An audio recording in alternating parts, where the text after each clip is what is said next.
इस चैनल को सब्सक्राइब करें और बेल आइकन दबाना ना भूलें। मैं समझता हूँ कि जो कुछ सिद्धू साहब ने किया है वो है तो बड़ा दुर्भाग्यपूर्ण। एक चिंता का विषय है कि एक प्रेसिडेंट पार्टी का बिना सोचे विचारे जल्दबाजी में इस्तीफा दे दे। नवजोत सिंह सिद्धू का एक सूत्रीय कार्यक्रम है कि वो मुख्यमंत्री प्रदेश के मुख्यमंत्री बनना चाहते हैं। देखिए, वो आए तो इसीलिए थे। उनका फर्ज ये बनता है कि चन्नी साहब को अपने आप काम करने दें।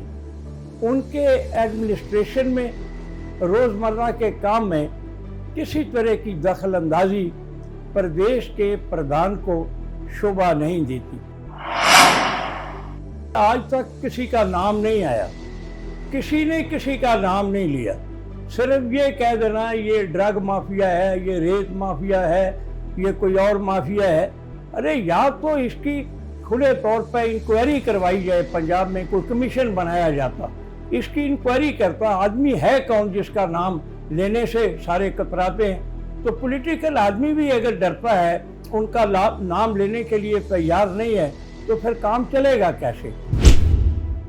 देखिए, पार्टी के अंदर आला कमान किसी भी आदमी को जिम्मेदारी दे सकती है। अगर इस तरह लोग इस्तीफे देने लग जाएंगे तो डेमोक्रेसी फेल हो जाएगी। D4 न्यूज़ देख रहे तमाम दोस्तों को दीपक भंडारी का नमस्कार। कांग्रेस के प्रदेश अध्यक्ष नवजोत सिंह सिद्धू ने एक दिन पहले इस्तीफा देकर सभी को चौंका दिया। आज वह सामने आए हैं। ट्विटर पर उन्होंने अपना एक वीडियो अपलोड किया और कहा कि पंजाब में बेअदबी करने वालों को वह कभी माफ नहीं करेंगे। जिन लोगों की नियुक्ति हुई है उसे लेकर भी उन्होंने मुख्यमंत्री चरणजीत सिंह चन्नी पर सवाल उठाए और यह कहा है इकबाल प्रीत सिंह सोहता, जिन्हें की कार्यकारी डीजीपी बनाया गया है और जिन्हें एडवोकेट जनरल बनाया गया है एपीएस देओल, उनकी नियुक्तियों पर सवाल खड़े किए हैं। इसके अलावा नवजोत सिंह सिद्धू अरुणा चौधरी और राणा गुरजीत को फिर से मंत्री बनाए जाने पर नाराज थे। अब सवाल यह उठता है कि नवजोत सिंह सिद्धू की आला कमान की ओर से तमाम बातें मान ली गई, यहां तक कि मुख्यमंत्री कैप्टन अमरिंदर सिंह को चलता कर दिया गया। इसके बाद यदि खुद वह नवजोत सिंह सिद्धू मुख्यमंत्री बनना चाहते थे तो उन्होंने तब इस्तीफा क्यों नहीं दिया जब चरणजीत सिंह चन्नी को मुख्यमंत्री बनाया गया था? अब नवजोत सिंह सिद्धू आखिर चाहते क्या हैं? इन तमाम चीजों को अब सवाल जानने के लिए हम आज बात करेंगे। हमारे साथ हैं पंजाब के पूर्व विधानसभा डिप्टी स्पीकर रह चुके हैं प्रोफेसर दरबारी लाल, 3 बार ये विधायक रह चुके हैं, लंबा राजनीति का एक्सपीरियंस है, कई नेताओं के साथ उन्होंने काम किया है।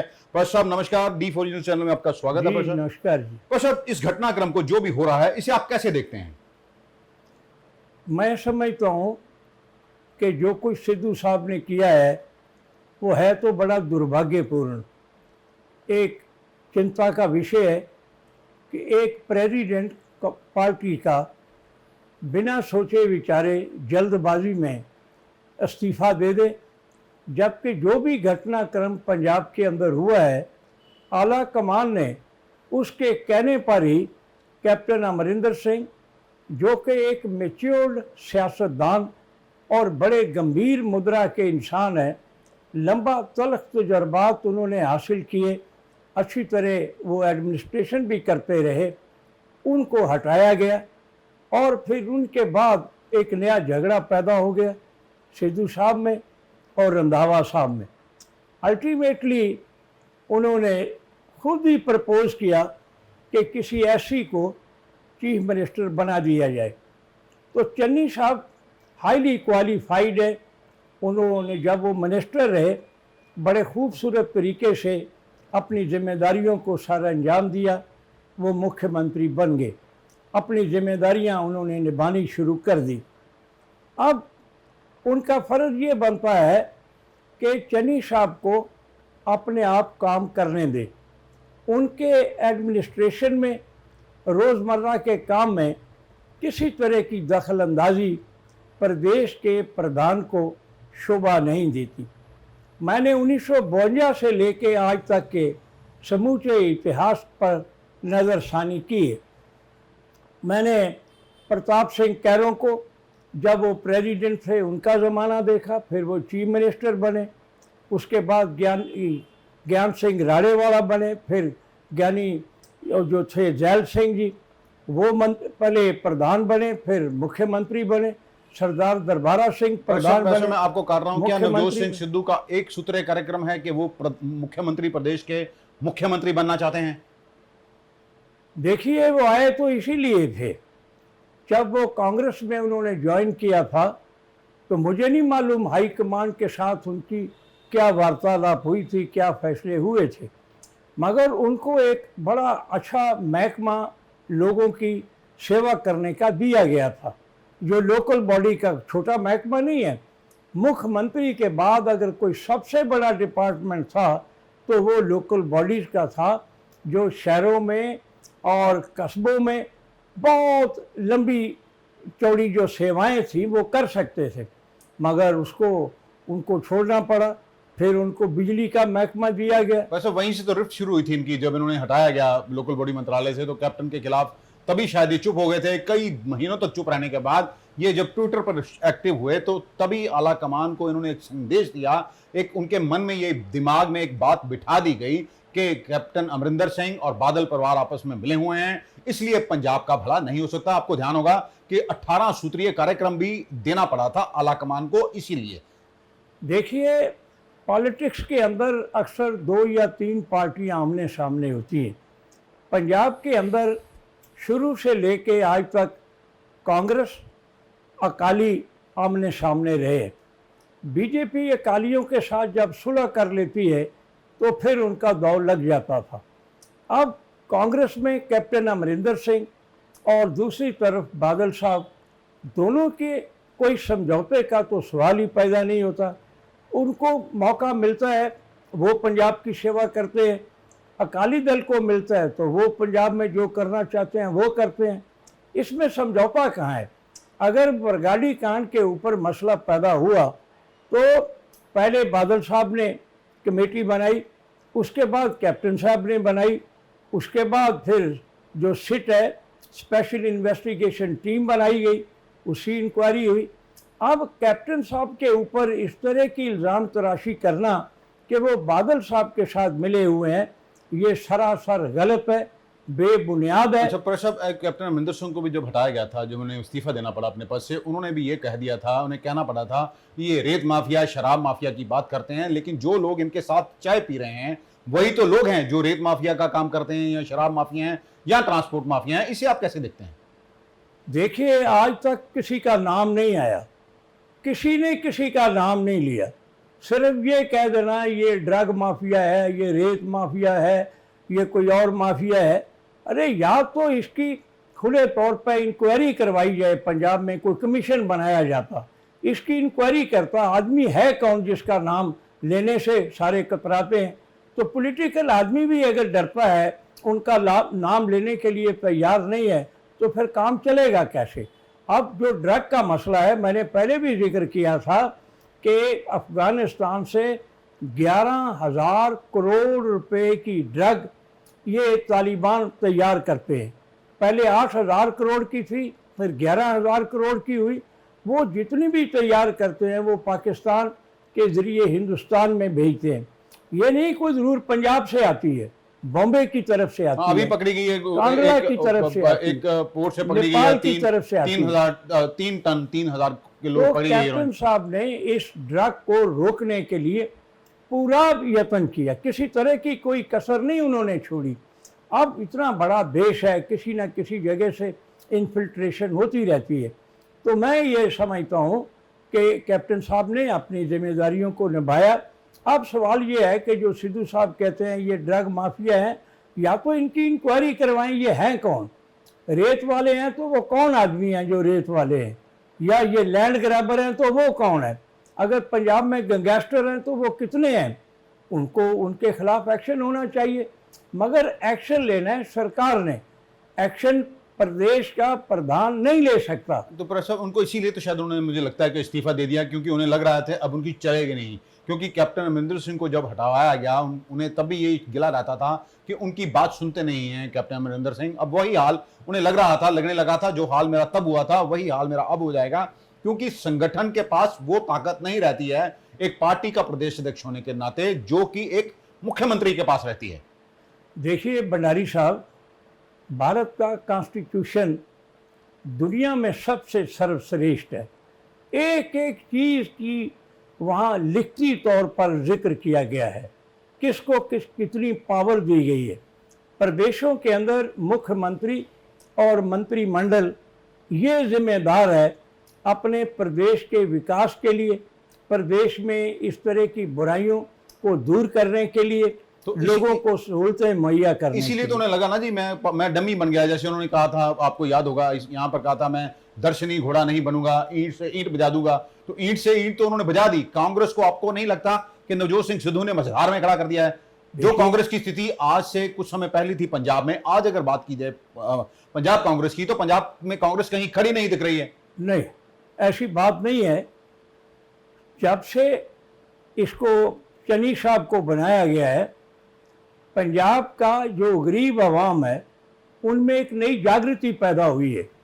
वो ये समझते हैं कि गरीब घर में पैदा होकर के मेहनत कठिन परिश्रम करके इतनी बड़ी ऊंची जगह पर पहुंचकर चन्नी ने लोगों के लिए वो प्रेरणा स्रोत बना है, सोर्स ऑफ इंस्पिरेशन है गरीब लोगों के लिए। अच्छा, यही एक कारण ये भी हो सकता है, उन्हें लग रहा है कि अब जिस तरह चरणजीत सिंह चन्नी को लोग प्यार करने लगे हैं, जिस तरह का वो काम कर रहे हैं, 2022 में मैं फिर चेहरा नहीं बन पाऊंगा मुख्यमंत्री का, तो उनका सपना धरा का धरा रह गया।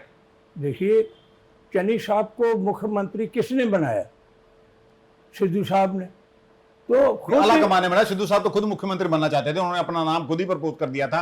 आपको याद होगा, पहले सुनील जाखड़ के नाम पर सहमति नहीं बनी, जबकि 40-42 विधायकों ने यह कहा था कि सुनील जाखड़ को प्रधान बना दिया जाए।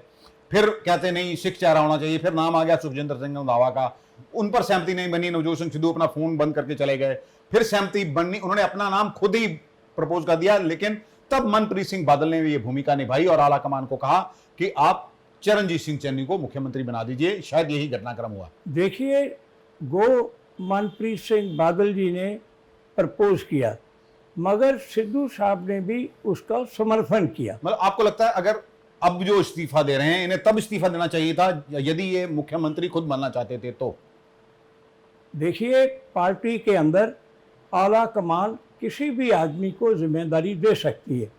अगर इस तरह लोग इस्तीफे देने लग जाएंगे तो डेमोक्रेसी फेल हो जाएगी। कोई भी आदमी किसी को जिम्मेदारी दीजिए। मैंने प्रताप सिंह कैरो एक बड़े जाबर चीफ मिनिस्टर थे पंजाब के, वो उनको इस्तीफा देना पड़ गया दास कमीशन की वजह से। और उनके जाने के बाद राम किशन जी, जो एक साधारण थे मगर लीडर थे पंजाब के, उनको चीफ मिनिस्टर बना दिया गया। उसके बाद ज्ञानी गुरमुख सिंह मुसाफिर को बनाया गया। अब वो दोनों उसके बराबर तो नहीं थे। अच्छा, पर सब जो आपको लगता है, जिस तरह इन्होंने ये कह रहे हैं कि इस्तीफा दिया जा रहा है, उसके 3-4 कारण बताए जा रहे हैं। जैसे कि डीजीपी उनके मतलब के नहीं लगे, इकबालप्रीत सिंह सोहता लगा दिए गए, जो एडवोकेट जनरल हैं उनके मतलब से नहीं लगे, वो एपीएस देओल बना दिए गए। फिर अरुणा चौधरी को लेकर उन्हें था कि इन्हें मंत्रिमंडल में शामिल ना किया जाए। राणा गुरजीत के वो खिलाफ थे, इन्हें मंत्रिमंडल में शामिल ना किया जाए। प्रगट सिंह को वह बड़ा मंत्रालय दिलवाना चाहते थे। सुखजिंदर सिंह रंधावा को चाहते थे कि ये इन्हें जो है ये गृह विभाग ना मिले। और ये भी इनका कहना है कि जो विभाग चरणजीत सिंह चन्नी मुख्यमंत्री ने अपने पास रखे हैं वो ज्यादा ताकतवर हो गए हैं। इन सभी को लेकर इस्तीफा दिया गया। इस पर आपका क्या कहना है? देखिए, चीफ मिनिस्टर और मंत्रिमंडल, इनको कॉन्स्टिट्यूशनल हक है नियुक्ति करने का, ट्रांसफ़र करने का, किसी को हटाने का। प्रदेश के प्रेसिडेंट को कोई कॉन्स्टिट्यूशनल अधिकार नहीं है। उसके पास जो पार्टी का कॉन्स्टिट्यूशन है उसके मुताबिक उसे चलना पड़ेगा। ये दो पैरेलल लाइनें हैं। पार्टी का जो प्रेसिडेंट है उसका काम सरकार के काम में दखल अंदाजी नहीं है। लेकिन वो तो शुरू से चाहते थे कि ये ताकत मेरे हाथ में आनी चाहिए। क्या यही कारण है कि नवजोत सिंह सिद्धू ने इस्तीफा दे दिया? देखिए, ताकत जो एक ताकतवर होना चाहिए। कारण तो यही है क्योंकि उनकी ख्वाहिश थी कि मुझे मुख्यमंत्री पंजाब का बनाया जाए। जो कुछ भी सारा सिलसिला बनाया गया, मंत्रियों ने राजा साहब के खिलाफ कुछ गड़बड़ कर दी, ये उनके साथ थे और कैप्टन अमरिंदर सिंह को इस्तीफा देना पड़ा, मजबूरी में देना पड़ा। और ये चाहते थे कि मुझे मुख्यमंत्री बनाया जाए। किसी वजह से वो इनका कदम पीछे पीछे चलता गया। तो अब इनको ये समझना चाहिए कि he is not chief minister. Chief minister is Sardar Charan Singh Channi. He is our president. But he wants to behave like a super CM. ऐसा नहीं हो सकता, किसी देश में नहीं हो सकता, किसी प्रदेश में नहीं हो सकता। उधर भारत के प्राइम मिनिस्टर हैं मोदी साहब, अब नड्डा जी उनके प्रेसिडेंट हैं। अब नड्डा जी ये कहें कि मेरी मर्जी में के मुताबिक मोदी साहब चलें, ये कैसे हो सकता है? अच्छा प्रोफेसर साहब, ये जो फिर चल रहा है घटनाक्रम जैसा भी हुआ है, कुछ जैसे रजिया सुल्ताना ने भी उनके समर्थन में इस्तीफा दे दिया, और जो ट्रेजरी थे उन्होंने इस्तीफा दे दिया। योगेंद्र पाल ढींगरा अमृतसर के हैं जिन्हें जनरल सेक्रेटरी बनाया गया था, उन्होंने इस्तीफा दे दिया। ऐसे और भी चर्चाएं चल रही हैं, अभी कुछ लोग और इस्तीफा दे सकते हैं नवजोत सिंह सिद्धू के समर्थन में, और खास तौर पर उन्हें मनाने की भी बात कही जा रही है। देखिए, इससे पहले कि मैं इस जवाब का कोई आपको माकूल प्रश्न का उत्तर दूं, आपने पहले सोहता साहब, APS दियोल, 2 मिनिस्टर साहबान का जिक्र किया। सोहता साहब अमृतसर में वो तैनात रहे, मैंने उनकी कारगुजारी को देखा है। वो एक टैलेंटेड आदमी है, सीरियस है, लोगों की प्रॉब्लम को अच्छी तरह समझते हैं और उसका हल निकाल सकते हैं। चीफ मिनिस्टर साहब को ही ये हक है कि किसको DGP लगाना है, किसको नहीं लगाना। उन्होंने अपनी डिस्क्रिशनरी पावर और मंत्री मंदिर जो है उसकी अप्रूवल से सोहता साहब को प्रेसिडेंट बना दिया। सिद्धू चाहते थे कि उसको चट्टोपाध्याय बना बने। दिया। अब APS दियोल का जो जहाँ तक जिक्र है, APS दियोल जो है, देखो वकील जो होते हैं, जो भी उनके पास केस लेके जाता है वो केस लड़ते हैं।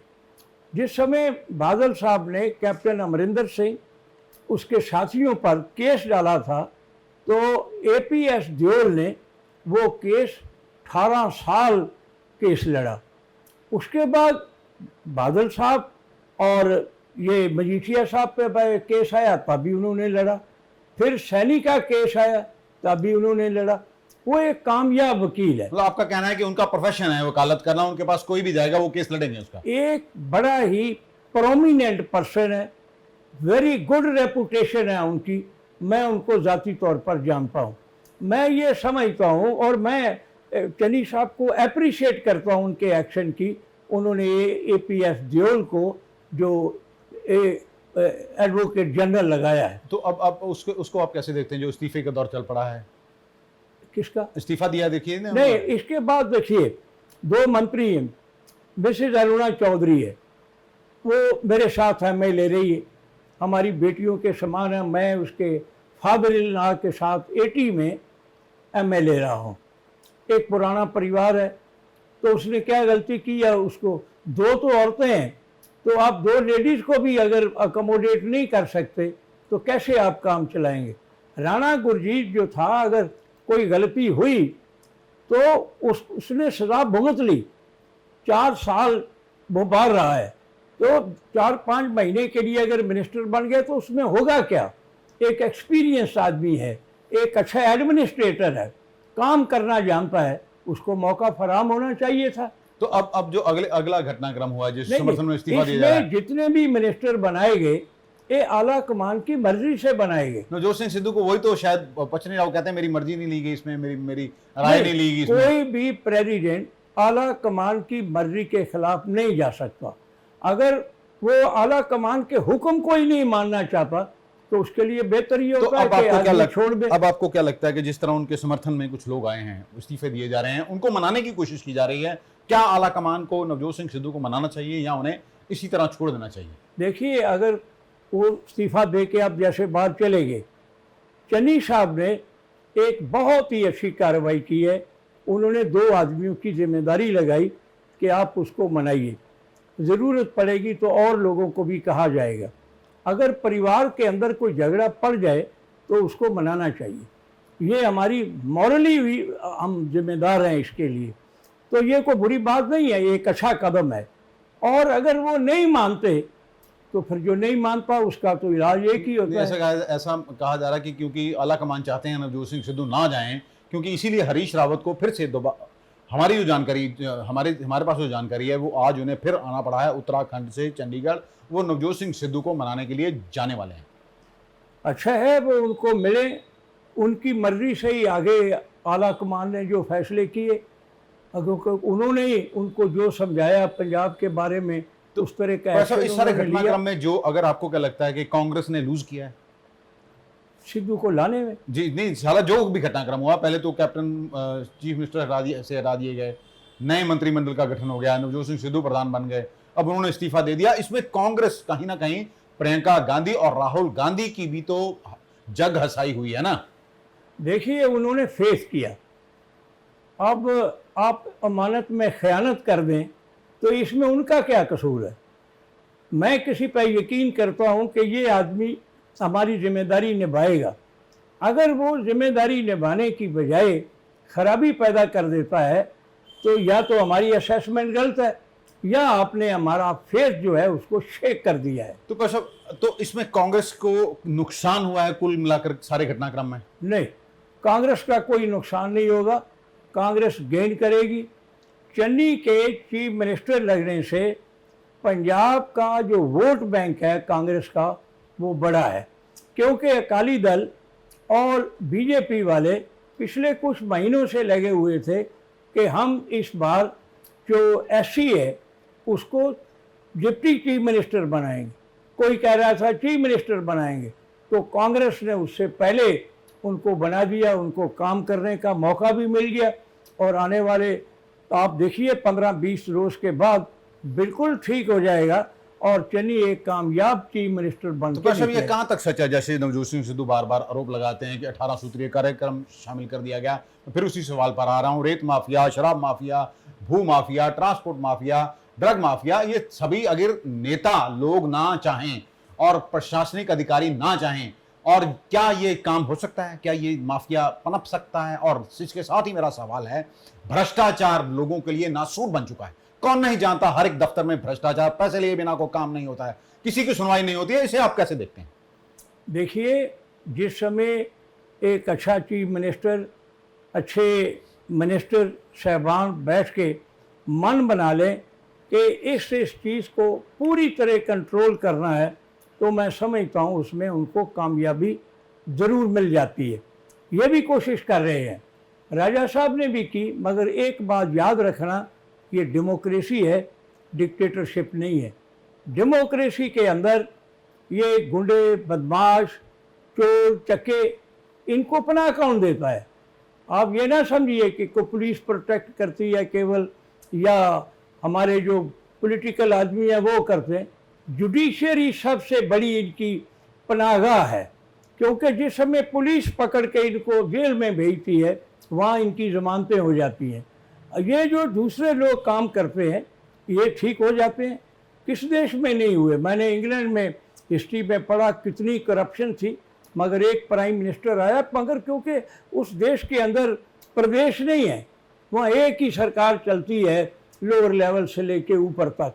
तो हमारे यहाँ प्रदेश हैं, भिन्न भिन्न तरह की राय होती है। तो मेरा अपना ख्याल है कि जो लोगों की मुश्किलात दरपेश हैं, चन्नी साहब और उसका मंत्रिमंडल के सदस्य मेहनत करके ईमानदारी के साथ उनको दूर करेंगे और पंजाब का भविष्य उज्जवल होगा। एक आखिरी सवाल है, कैप्टन अमरिंदर सिंह की अमित शाह से मुलाकात होती है, प्रधानमंत्री नरेंद्र मोदी से मुलाकात होती है, बहुत क्यास लगाए जा रहे हैं कि अमरिंदर सिंह अब भाजपा में शामिल हो सकते हैं और जो प्रधानमंत्री नरेंद्र मोदी हैं वो तीनों कृषि कानूनों को रद्द भी कर सकते हैं, उसमें चेहरा बनाया जाएगा कैप्टन अमरिंदर सिंह को। देखिए, ये पहली बार नहीं हुए, पिछले कई महीनों से ये बात सर्कुलेट की जाती है। ये एक ख़ास तरह का मीडिया वाले हैं या उनके जो अगेंस्ट हैं वो प्रचार करते हैं। मुझे ये बताइए कि चीफ मिनिस्टर को अपने प्रदेश की मुश्किलात को हल करने के लिए प्राइम मिनिस्टर को मिलना पड़ता है। अगर लॉ एंड ऑर्डर की कोई प्रॉब्लम है, क्योंकि हमारा बॉर्डर स्टेट है, पाकिस्तान हमारे साथ है, रोज़ की मुश्किलात हैं, तो उन्होंने होम मिनिस्टर को कंसल्ट करना है।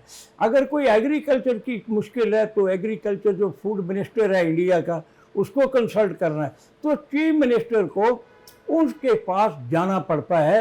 ये आप मजबूरी ना समझिए, ये उसकी जिम्मेदारी है और अपने प्रदेश को ठीक रखने कल वो के मिले लिए। हैं, अब तो मुख्यमंत्री नहीं रहे ना। नहीं नहीं नहीं, ऐसा नहीं होता कभी। ये कहना, अब इमरान खान है पाकिस्तान में, पिछले 20 महीने से वो चीन के राष्ट्रपति से उससे बात नहीं हुई। जब से जो बाइडेन प्रेसिडेंट बना है, इमरान खान टेलीफोन का इंतज़ार कर रहा है, जबकि हमारे प्रधानमंत्री ने यूएनओ में भी भाषण दिया, जो बाइडेन के साथ 1 to 1 उन्होंने बात की, ब्रिक्स सम्मेलन जो था उसमें हिस्सा लिया और सीईओ जो थे वहाँ के उनसे बातचीत की, और इमरान खान रह गया। मैं एक बात आपको कहना चाहता हूँ कि डेमोक्रेसी के अंदर मिलजुल कर चलने से सारे देश का विकास होता है। पर सब लास्ट सवाल है मेरा, सारे घटनाक्रम में देखिए किसी को मंत्री पद मिल गया, कोई प्रदेश अध्यक्ष बन गया, बाद में इस्तीफा दे दिया, आम जनता को क्या मिला? देखिए, जनता को डायरेक्ट तो कुछ नहीं मिलता। अगर आप ये सोचिए कि आप मिनिस्ट्री फॉर्मेशन हो गई है तो डायरेक्ट मिल जाएगा।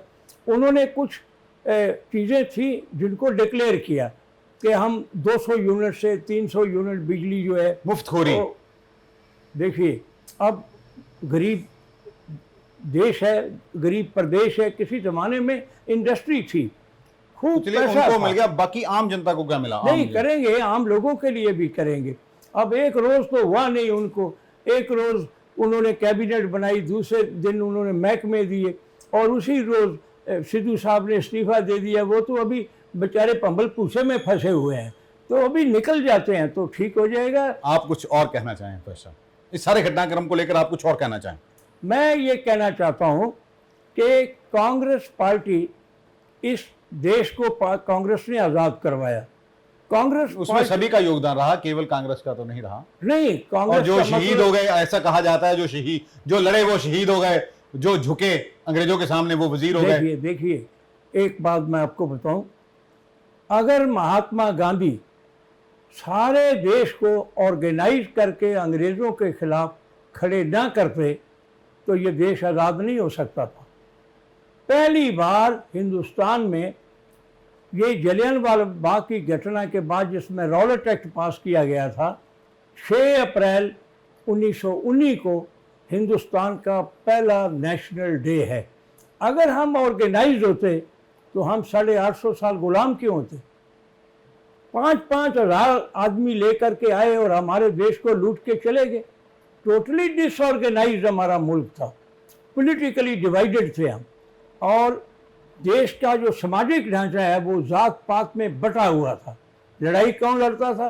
राजपूत लड़ेगा, बाकी कोई बिरादरी वाला, किसी समाज वाला कुछ नहीं लड़ाई लड़ता था, वो अपने अपने काम में मस्त रहता नहीं, था। सिखों का बहुत ये बाद में, देखिए ये बात की बात है, ये तो 1699 में दशम पातशाह साहब श्री गुरु गोबिंद सिंह जी महाराज ने तो अगर हम खालसा इससे पंथ बात का कर लेंगे निर्माण किया, जी तो उसके बाद फिर ये लड़ाइयाँ शुरू हुई नादिर शाह के साथ, अहमद शाह अब्दाली के साथ, और जब से महाराजा रणजीत सिंह आया तो उसने दर्रा खैबर, दर्रा टोची, दर्रा बोलान, अफगानिस्तान से जो भी आक्रमणकारी आते थे उनको सदा के लिए रोक के तो रख आपने वो कहा कि गुलाम रहा है, तो अभी क्या 75 सालों में आप लोगों को आज़ाद समझ रहे हैं? जनता, ये नेता ऊपर बैठे जो हैं अपने हिसाब से चलाते हैं, मोहरे फिट करते हैं। देखो, चंद बुरे आदमियों के आने से कोई देश भंडारी साहब बुरा नहीं हो जाता। अगर 10 आदमी बैठे हैं, एक आदमी गलत है, तो आप ये नहीं कह सकते कि 9 के 9 ही गलत है, बाकी तो ठीक है। हिंदुस्तानी जिस तरह के लोग हैं, दुनिया में इस तरह के लोग नहीं हैं। हम सहनशील हैं, एक दूसरे के साथ मिल के चलते हैं और कोई किसी तरह की उलझन नहीं है। ये हमने हिंदुस्तान के अंदर मौका दिया अपने पिछड़े समाज को आगे बढ़ने का। आज बच्चे पढ़ लिख गए हैं, आगे बढ़े हैं, दुनिया के दूसरे देशों में जा रहे हैं। कैन यू इमेजिन कि जो क्योंकि यहाँ रोजगार नहीं है इसलिए बाहर जा रहे हैं लोग। नहीं, जो बाइडेन की कैबिनेट में हिंदुस्तानी कितने, पाकिस्तान रोज आप उसका कभी चैनल देखिए, यानी वो इतना सिर पीट रहे हैं कि हिंदुस्तान का अमेरिका में कब्जा हो गया। हमारा चलो प्रोफेसर, हम लंबी हो जाएगी या आज के लिए बस इतना ही। ये थे प्रोफेसर दरबारी लाल, विधानसभा के डिप्टी स्पीकर रह चुके हैं। उन्होंने कैसे बताया कि नवजोत सिंह सिद्धू को अपने रहमो करम पर छोड़ देना चाहिए। उन्हें मनाने की कोशिश अगर आला कमान करता है तो फिर समझ से परे हैं। फिलहाल अगर हम बात करें कि आला कमान को नवजोत सिंह सिद्धू ने मझधार में छोड़ दिया है, संकट में डाल दिया है। वो कह रहे हैं कि जो नियुक्तियां हुई हैं उन नियुक्तियों से पंजाब का भला नहीं हो सकता। अब यदि नवजोत सिंह सिद्धू खुद मुख्यमंत्री बनना चाहते थे, सबसे बड़ा यह सवाल है, तो फिर उन्होंने चरणजीत सिंह चन्नी के नाम पर अपनी सहमति क्यों जताई? उसी दिन उन्होंने अपना इस्तीफा क्यों नहीं दे दिया? आने वाले दिन पंजाब में किस तरह के कांग्रेस के लिए लेकर आता है, क्या क्या फैसले होते हैं, नवजोत सिंह सिद्धू मानेंगे या नहीं, ये तो आने वाला समय ही बताएगा। अमृतसर से D4 न्यूज के लिए दीपक भंडारी की खास रिपोर्ट।